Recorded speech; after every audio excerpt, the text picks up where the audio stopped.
Our next speaker is Dr. Sandro Demaio, the Chief Executive Officer of Vic Health, and you probably know him from his excellent advocacy for public health in the media. Dr. Demaio is a medical doctor and a globally renowned expert in public health. He was previously the medical officer for non-communicable conditions and nutrition with the Department of Nutrition for the Health and Development at the World Health Organization, and was the CEO of the EAT Foundation, the science-based global platform for food systems transformation.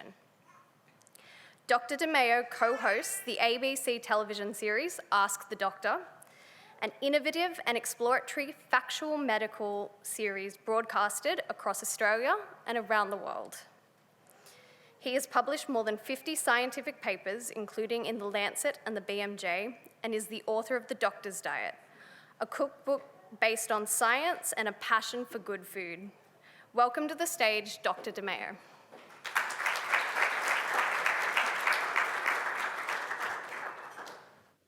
Thanks very much. Thank you. It's an absolute pleasure to be here. So I'd just like to start by acknowledging the traditional owners of the land that we're on here in Naarm, the Wurundjeri people of the Kulin Nation and their elders past, present and emerging. And of course, as we're talking about health and big picture and some of the challenges that we continue to face as a nation, reflect both on our responsibility as allies, but also alongside First Nations leaders in our community to close the unacceptable and intergenerational gaps in health, opportunity and equality that continue to exist in this country. But I suppose also reflect on our roles as we go into or find ourselves in the midst of a very important year, reflect on the importance of sovereignty, voice, and of course its deep connections to health. So as mentioned, my name's Dr. Sandro Demaio. I'm the CEO at Vic Health, and I'm going to tell you a little bit about my journey, a bit of an unusual journey in public health and medicine. Professor Schaefer, it's an absolute pleasure. There are a few people in the world you can't say no to, and Professor Schaefer's one of them. Her son's the other. So when the combination of both came through to my emails, it was an absolute pleasure to come back and, of course, be in this iconic room also in central Melbourne. So I started my life as a clinician many years ago. I went through Monash University. Ever since I was very young, I loved medicine, loved the human body, and really had a deep connection and affinity with being around people, but also, I suppose, a sense of purpose that came probably from my economic migrant grandparents on the other side who, served in World War II, and both my parents who were clinicians, my father who was a GP on the front line of medicine for 40 years, and my mum who not only helped him build his business, but also was an occupational therapist and contributed so incredibly to the lives of so many. So it was kind of natural destiny in a way that I wanted to do something that involved healthcare and this nebulous and fairly cliche concept of giving back. And so I found myself in Monash Medicine. And it was an opportunity probably in third year of Monash Medicine, not long, actually around the time I met Ingrid's son, Eddie, that I found myself with the opportunity to go overseas as part of a delegation of medical students to an international conference in Hong Kong. Now, I'll be honest, it was probably equal parts the idea of eating dumplings as it was learning medicine that got me to sign up. But it opened my eyes to this incredible world of not only policy and public health, but also working with a diverse team, and I mean cognitive as well as identity diversity, and the richness that brings both to decision making, but also to foresight and strategy. So during my intern year at the Alfred, I, by this stage, had worked in some remote communities. I'd been in Sri Lanka after the Boxing Day tsunami, doing some aid work, and it really started to dawn on me in intern year that everywhere I was going, whether it was some of the most privileged or challenged communities across Australia, or indeed around the world and across our region, everyone seemed to be dying or suffering significantly from diseases that we fundamentally knew how to prevent. These were not technical problems. These were political problems. These were decisions poorly made rather than not knowing how to solve them. And so I think it was probably finally when I was doing my final term in Bairnsdale and Sale as an intern in ED, that I thought there has to be a different way in medicine. We can continue to patch up those who come into the ED, or was there a way that we could try and prevent disease in the first place and promote good health? So I embarked on an MPH at Monash. I then found myself doing a PhD in Denmark for 3 years. I fell into an opportunity to run a national survey in Mongolia. So I ran basically the first health census in Mongolia with WHO, UNICEF, funded by the US government. I can go into more detail of why, but at one point I was in the demilitarised zone between Russia and Mongolia, dancing in a yurt to Boney M. I then in fact, in this room almost 10 years ago, we launched NCD Free, a social startup engaging young people, young leaders from all different sectors in cities around the world, a kind of place-based initiative engaging emerging leaders in addressing some of the really wicked challenges facing health and the health of populations, and of course NCDs, non-communicable diseases, were front and centre. I then did my postdoc at Harvard. 2 years there was fantastic between the medical school and School of Public Health. This was in the kind of dawning era of social media, so we were dabbling in how to use short film, social media, as well as continuing to publish. And then I thought that my life was going to bring me back to Australia. In fact, I did have a half-signed contract with Mount Isa Base Hospital. They'd signed it. It was sitting in my inbox. And I remember very clearly sitting at Toronto Airport, and my girlfriend at the time broke up with me. I was heartbroken, and I thought, you know what? Moving to the Red Centre on my own suddenly didn't seem the right choice.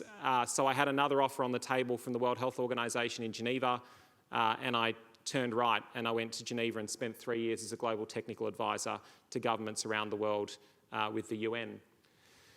The UN I went there to learn patience and diplomacy. I realised I'm not very patient, I'm definitely not terribly diplomatic. So after 3 years, I left the UN, went back to the startup world and helped a friend of mine launch and scale a global startup focused on food systems transformation. Beginning to understand that, in fact, it wasn't, telling people to eat apples that really got change in populations. Fundamentally, what we needed to do was change the food system, reshape systems that underpin the health and lives of populations. And finally, I had the opportunity to come back to Australia and lead Vic Health, and I've been here now for 4 years.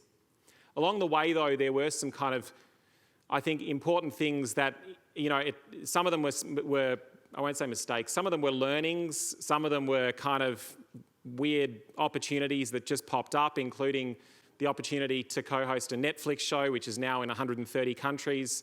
Sometimes I get messages from I got one the other day from a young person in Lebanon who has just finished her MPH because she watched the show and was so inspired to go into public health. I mean, what an amazing opportunity for me to take our messages to a massive scale.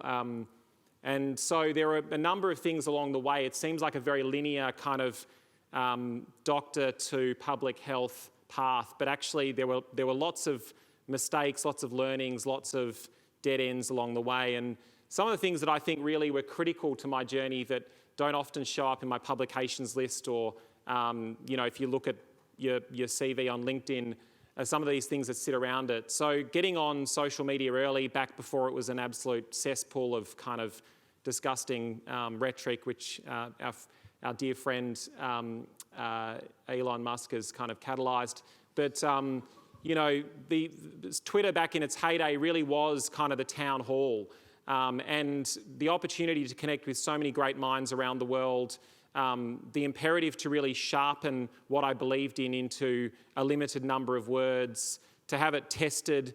I remember, the very challenging feedback I sometimes got from my column in The Conversation, people who fundamentally didn't agree with what I said, but it was that feedback and that challenge that sort of forced me to sharpen and reflect and improve the way and really work hard at being more compelling in how I talk about the things that I'm passionate about. Certainly the ABC show, both Ask the Doctor and more recently working with Magda Szubanski, on Magda's Big National Health Check, and of course the publications along the way, not just the 2 Lancet series that I've helped to lead and coordinate, the Double Burden of Disease and most recently the Commercial Determinants of Health, but also writing a cookbook, which was an interesting experience, and then launching Australia's first food festival for kids, but we can talk about that if you want to. So prevention, as I said, I was working in an emergency department and I realised that, the vast majority of my patients were dying from diseases or coming in, really sick from diseases that we knew how to significantly delay or prevent. And so, this adage of the cliff became really clear to me. And it was actually a meeting with the then CEO of Vic Health, ironically, Professor Rob Moody, you might know him, where I basically asked him how do I be more like him? How do I do what he's doing? How do I work at the top of the cliff to build the fence to try and stop people falling to their peril rather than continuing to wait for ambulances to come into the ED for people who had fallen and broken their bones? So I don't know how much you know about Vic Health, but Vic Health was established in 1987. It was kind of the original innovative financing mechanism for prevention.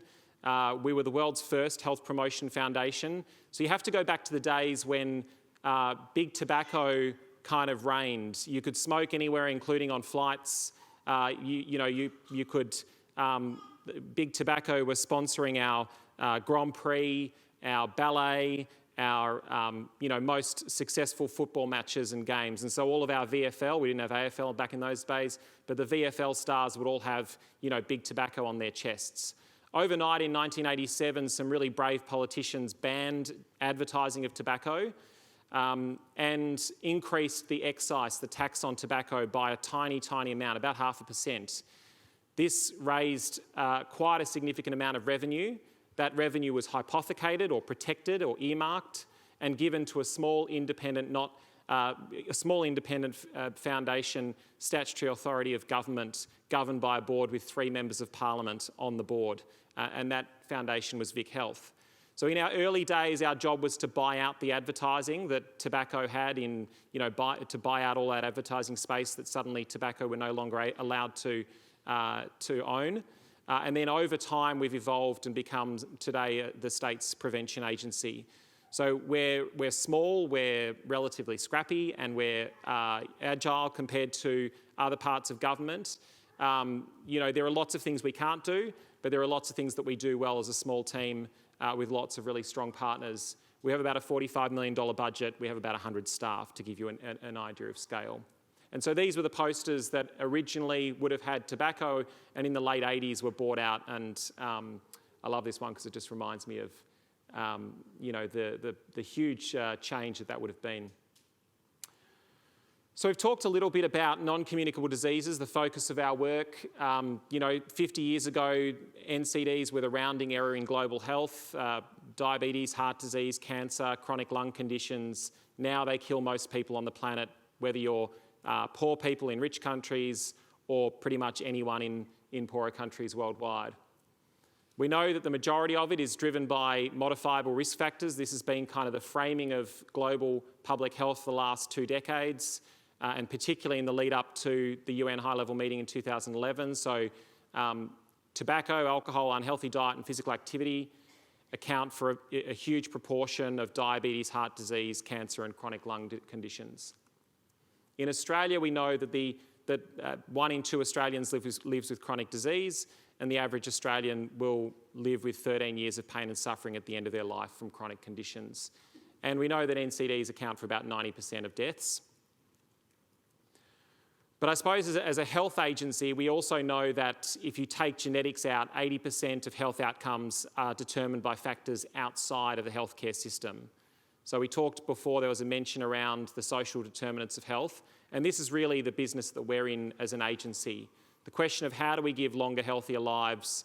How do we give health in a fairer way to more Victorians? So we do things like launch Victoria's largest co-designed investment in the health, wellbeing and recovery of young people, or Future Healthy. So this is a $45 million investment over 3 years. It's completely co-designed by young people themselves. We have a steering committee of young people who drive and inform this program. And when we asked young people what they wanted, a number of different things came through, but it led to 3 very large long-term investments. The creation of new youth-led food hubs to disrupt regional food systems, to give more sovereignty and power back to young people, and to create a training pathway for young people to participate in the food system, squarely focused on reducing food insecurity for young people.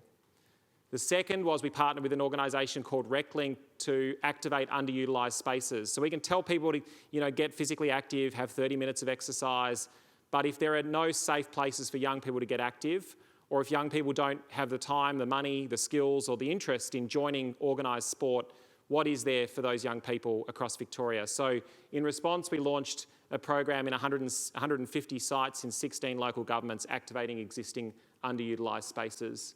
And the last is an arts investment with 9 regional arts organisations focused on mental wellbeing. We also, for example, work with local governments across the state. So we upskill local governments, 38 of the 75 local governments around Victoria we now work with in an active long-term partnership. This sees us start the process by delivering key sort of formative skills in how to work safely with young people and systems thinking. We then use complex dynamic systems mapping with Deakin University to kind of map out the causes behind the causes at their place-based level. We then use the evidence and the global best buys from WHO and other things that we've translated into off-the-shelf ready modules to implement at the local scale. We track, we evaluate, and we iterate with them. Most recently, though, we've just launched a brand new 10-year strategic framework, and I wanted to just quickly touch on this before I open up to questions, because this sort of gives you an idea of where our thinking is at as an agency and a contemporary framework for public health. So health is inherently political. I mean, it's just how health is. Good health can have strong economic returns, although we don't talk about it probably as well as we could. And there are deep health inequalities that continue to exist. In fact, postcode is one of the best predictors of your life expectancy across Victoria. Obviously, it's not quite as simple as where you live means how long you live for, but through a number of factors mostly known as the social determinants. So we're committing to 3 long-term aspirations for Victoria. The first is to catalyse SDG 3.4, so really accelerate Victoria's progress towards addressing the burden of preventable chronic disease. The second is to deliver $1 billion in value back to the Victorian economy and healthcare system. So we have about $500 million we're going to spend over the next 10 years, 2-to-1 ratio. For those who are nervous or economists, your average food or tobacco control program, you will usually return around $15. So it's a pretty safe bet. And of course, a very clear focus on health equity. We're going to do this by reshaping 3 fundamental systems that we think we are within our mandate and that are interlinked, are complex, are dynamic, but also have an enormous potential to improve the lives and health of Victorians with a focus on fairness. So the first is neighbourhood and built systems. I don't know if you're aware, but there are tighter rules in this state around how close you can build a pharmacy to another pharmacy than there are a McDonald's to another McDonald's. In fact, I can probably name 5 regional towns as we speak that are using public money at VCAT, the Victorian Civil Administration Tribunal, I think, something like that. Anyway, they're responsible for planning when councils can't agree with locals. There are probably 5 communities at the moment at VCAT fighting multinational companies to keep mostly processed food giants and alcohol giants out. Literally this week, I got a phone call from Daylesford because a 700 square metre Dan Murphy's is about to be built there. The town don't want it, the council don't want it, but there are currently no provisions in the planning law that will stop it, and we're going to try and change that. The second is commercial and economic systems. So we've recently published the Lancet series with 65 experts from 5 continents. To try and build the normative framework for this work, but it's really the understanding that, obesity fundamentally is an economic problem. It's a misalignment between profit and prosperity. So is climate change. We can talk more about that if you want to, but how do we realign those? How do we manage the conflicts of interest, and how do we maximise alignment and opportunity? And the third is, of course, food systems. We produce more food than we can consume in Victoria, yet food prices are going up. We have food deserts and food swamps and a doubling of food insecurity in the last 3 years alone. We're going to do this with three lenses in mind. So you think of the lenses as sort of the way that we see the world. So my glasses, if you will. Everything we do needs to be seen through the lenses of climate change. Climate change is the single biggest health risk facing our country, facing our planet. It needs to be community-led and informed. Local communities know their challenges and their solutions better than I do as a white male doctor sitting in Melbourne. My job is not to tell them what to do. My job is to listen, to provide support, to give them a platform, to use my convening power, my privilege, to be able to get them to where they want to be faster. And finally, we need to also take a lens of intergenerational wellbeing. While we're all here today, we'll be gone one day, and the future generations of Victorians deserve to live a long and healthy life just as we do. If you're struggling to understand, as many of us were as we were on this journey of a new strategy, how our kind of traditional risk factors focus will evolve into a systems focus, you can see here, so alcohol and tobacco, food will definitely show up, for example, in the commercial determinants. These are all products, and we've seen with the rise of vaping in the last year that the playbook being used to try and flood our market with e-cigarettes to make them as addictive and alluring to kids as possible, to get young kids addicted so that we have they have lifelong users, as well as obfuscating government, creating false science, all of the things, astroturfing the government processes, all of the things tobacco did 50 years ago, they're doing once again today with a different product. So it's not about the product alone, it's also about the industry. So what can you guys do, I suppose, before I finish up? I mean, you can do lots and you can come and join us if you want to, but first of all, I think it's really important to acknowledge that, particularly as Victorians, we're in a very strange time in history. And I think particularly the for-purpose sector, not to say that you guys go to work in a typical for-purpose organisation necessarily, but I don't think there'd be a person in this room that doesn't get up in the morning and do their job because they believe they want to be part of a better future for someone else and for their kids and for themselves. There is not a doctor I've met, there is not a clinician I've met. You could earn more money doing lots of other things. Most doctors are not in it for the remuneration or the title, they're in it to make a difference. But that combined with growing need on the back of 3 really tough years with, I think, multiple layers of trauma that many in this room will have felt, can predispose us to burnout. So I think the first thing we've got to really think about as we go into another big challenge like this, trying to disrupt systems that ultimately result in poorer health for so many Victorians, we need to make sure that we look after ourselves first, that we're reflecting on the need for time off, the need for balance, and the need for that oxygen mask for yourself. The second is I really encourage you to kind of start to peel back the layers. It doesn't mean you have to work in this space. From wherever you are, laboratory, clinical environments, hospital, community, or even working from home. Really think what are the causes behind the causes that you're seeing, the challenges that you're encountering and the conditions that you're treating. I think try where you can and reflect it in your work. So it doesn't mean that you have to get on Twitter and rant, although it can be fun from time to time, very cathartic. Doesn't mean that you have to necessarily be a champion full-time yourself, but I think you hold an incredible level of power as clinicians, and so using that in a way that chips away or that provides a platform or that lends a voice to reshaping these systems can be very powerful. And that's really my last message. Use your voice, use your privilege in a way that moves us in a direction of change. I'm very happy to take questions if we've got time. I usually speak for too long. It's been a real pleasure, and have a great rest of your day.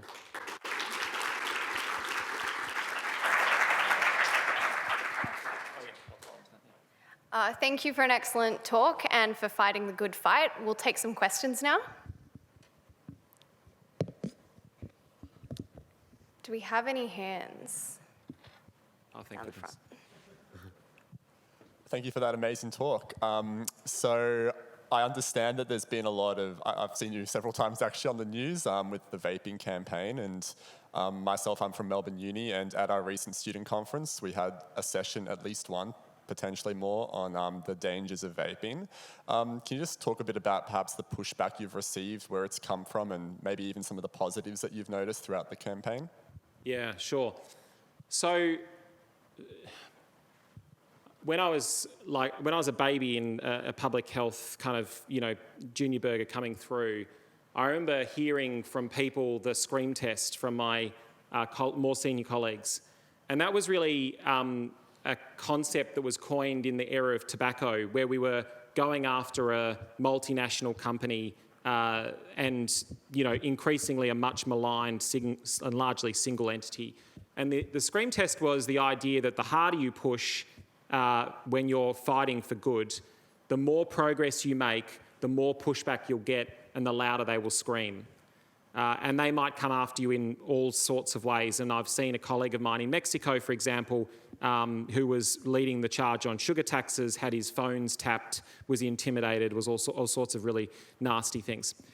The world has changed since then, and now with the rise of social media, it's become much more personal and much nastier.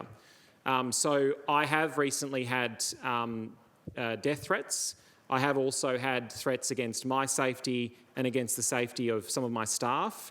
And that's because it's a different landscape we're working in.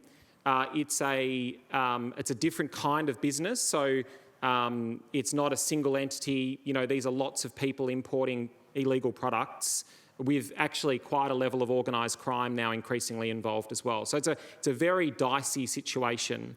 I don't take that lightly. So, I'm very well protected. I have, the backing of the Victorian government. I'm very clear on where the lines are. We're able to get lots of support. But I do think that you need to be conscious and careful and look after yourself and make sure, we're seeing, for example, a lot of researchers being intimidated by the tobacco and e-cigarette industry in a really nasty way. And I think we need to do better to support our independent scientists and also others in the sector. That said, we were able to work very closely with the federal government and Mark Butler in particular, and we went from, basically no conversation in this country about e-cigarettes to world first legislation in about 6 months, which is completely unheard of. So the progress that we've been able to make on this issue is probably proportional to the pushback that we're getting. But I think, and that's not, I don't say that to scare people, because I think absolutely still get involved in the commercial determinants, understand them, reflect them, challenge them in your work. But, make sure that you've got supports, make sure that you've got a network. And I think for the universities, the academies, and the organisations like ours, also reflecting, if we're asking our scientists and our clinicians to challenge some of these things, then making sure that we're also providing support, training, and even psychological support when and if it's required.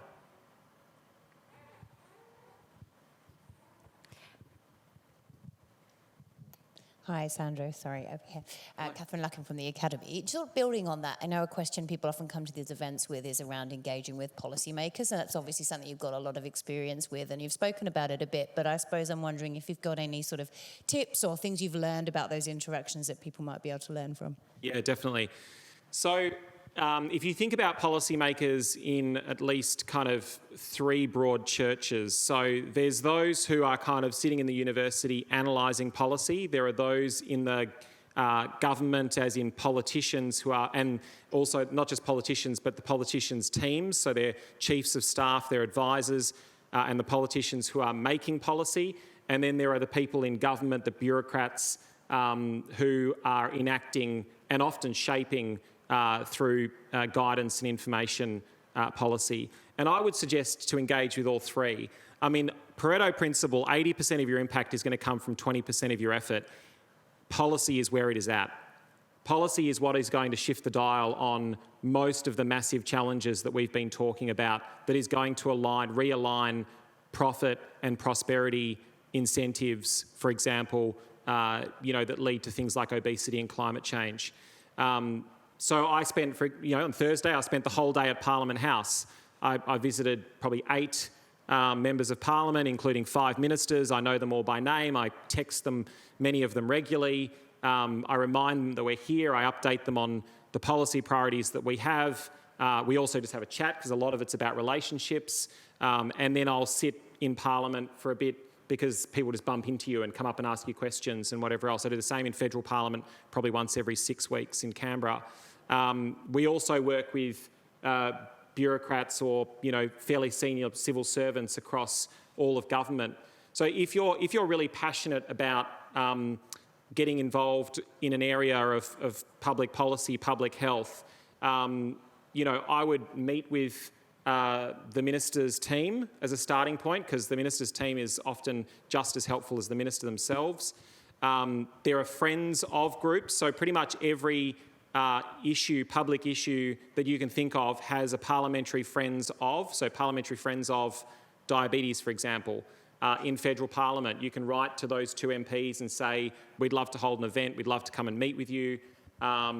They do speak a slightly different language from us, but at the end of the day, also remember that they're people, they have an electorate, so they have a group of people that they're responsible to. They can only do good if they're in power, so they need to get re-elected. On the other hand, they might have a portfolio that you're really interested in as well, as a minister or as a parliamentary secretary or assistant minister, depending on the level. So yeah, have a think about those 3 levels. Absolutely, you should reach out and connect. It is a great way of, at worst, just building their understanding and literacy and building a relationship. But at best, you'll actually, reshape their thinking and potentially reshape policy. It's very possible. Oh, hi, Sandro. So the thing is that I'm from Canada, so on October 17th, it'll mark 5 years since legalization of marijuana. Yeah. So from a public health standpoint, should Australia legalize? Marijuana? Yes. Yes. Oh, gosh. I actually don't have, honestly, I don't have a position. And as a public servant, it's important I don't have positions on things that we don't have a position on. No, it's okay. I genuinely don't have a position. So I think, though, maybe I'll talk about vaping for a second instead, because there are some similarities, but ultimately, so every country in the world is currently grappling with this resurgence of the tobacco industry. When I was in Switzerland last year, I was told by young people there that if you want to hold a party, a birthday party in Switzerland, and you agree to invite at least 60% of the people to your party who are not currently e-cigarette users, Philip Morris International will pay for your party, but as long as you send everyone home with a starter kit as a gift. That is happening right now in Switzerland. Now, Switzerland is this kind of weird mishmash of like progressive and conservative. It's also the home of Philip Morris International. But, I mean, every country is grappling with this issue. So Singapore has banned it outright. Taiwan's got $1 million fine for having them. New Zealand's kind of gone down the regulate it and make it legal path. They're in a world of pain. Here in Australia, we've gone too slow, but I think that kind of walking that fine line of giving the 65-year-old truckie who's been smoking for 40 years, who definitely does not need Fruit Loops and milk flavoured in a product that looks like a highlighter, that's not for your truckie. I think anyone would agree. So giving him access as a last line resort through a GP with a prescription to an e-cigarette, even though the evidence is actually very poor that it will get him off nicotine, while still balancing not having a whole new generation of teenagers addicted to nicotine. I think the government's probably got the balance right. On marijuana, I think it's more complex, and I'll let someone else answer that question. Sorry. Thank you. But also, I love Canada. And I hope your family and everyone's safe as well, because I know it's a stressful time with the bushfires. So, in our area, it's not there, but okay. It is very serious. Yeah. Thank you again, Dr. Demaio. Join me in a round of applause.